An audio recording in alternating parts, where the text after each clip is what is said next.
விக்னேஷோடைய குடும்பத்தை பார்த்தா அவ்வளோ கொடூரமாக இருக்குது.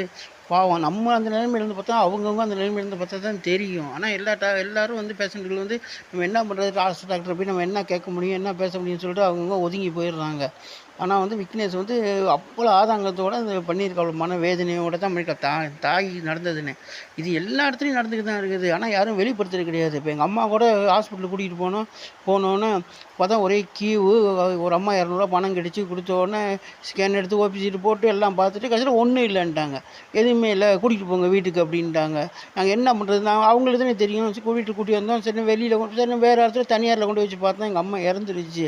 ஆனால் அந்த டாக்டர்கள் வந்து உண்மையில் ஒரு தாய் அவங்க புள்ள எப்படி துடிக்கிறாங்களோ அதே மாதிரி எல்லாரையும் பார்க்கணும். ஆனால் ஆயிரக்கணக்கான பேர் அவங்களுடைய கண்ணீர் வந்து அவங்க வேதனையோடு போனாங்கன்னா அவங்க குடும்பம் எல்லாமே வந்து மந்திரத்தோடு மோசமாக பாதிக்கும். இந்த கவர்மெண்ட்டை வந்து கொண்டு வந்து அவங்க டாக்டர்கள் எப்படி கவனிக்கிறாங்க, ஹாஸ்பிட்டல் எப்படி